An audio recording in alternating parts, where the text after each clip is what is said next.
In the black today, the Benjamins were flowing. All three major indexes were up. The Dow gained almost 15 points to close at 35,499.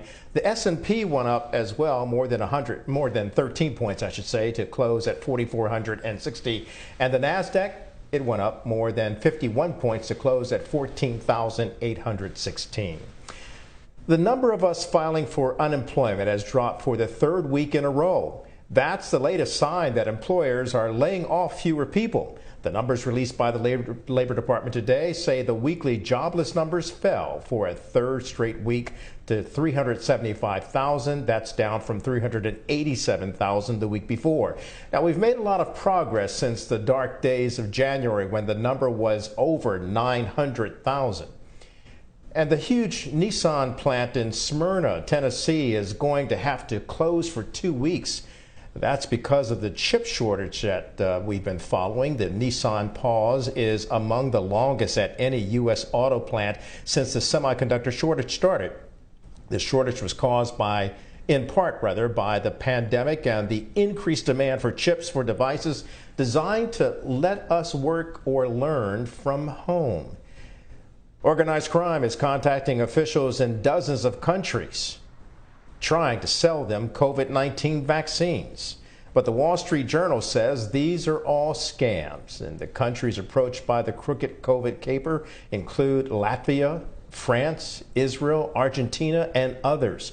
Again, according to the Wall Street Journal, investigators at the Department of Homeland Security have identified up to 75 scammers and brokers trying to dupe vulnerable governments. Recently, we told you on In the Black about how the video gaming industry is now worth more than movies and music combined. But how about a video game that teaches your kids about money and it won't cost you a cent? BNC's Shannon Lanier has the story.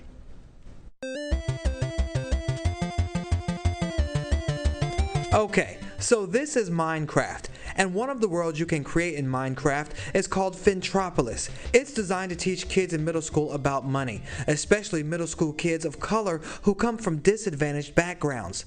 Demetrius Scott is the manager of corporate citizenship for Ally Bank. The issue with financial education is that students in, minority communities are not learning this information at the dinner table, right? So it's, we feel like it's our responsibility to come out and kind of teach this information. So provide, this gaming. So it's a fun way to learn those concepts. So we feel like it's important, and that's what our focus is on within economic mobility. Fintropolis, which is free by the way, takes middle schoolers from choosing a career to learning the difference between wants and needs. And the other big thing that a lot of adults have a problem with, understanding that concept of need versus wants is kind of the biggest hurdle, and then understanding how to budget your money, right? So savings, having savings goals and things like that is one of the things that people don't necessarily think about. They understand what's coming in, but they don't put an emphasis on what's going out and how to manage that.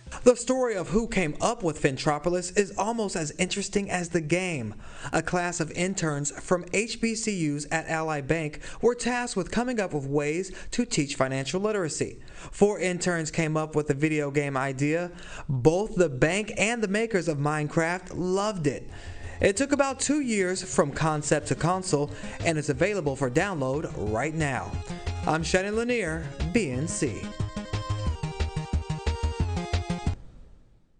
Shannon, we appreciate that. I could get that game myself. In case you were wondering what happened to the 4 interns who came up with the financial literacy game, 3 of them have been hired by Ally Bank, and the other is doing another paid internship this summer at Ally. They have a great future in store for them. I want you to keep it right here on BNC Live. More news is straight ahead.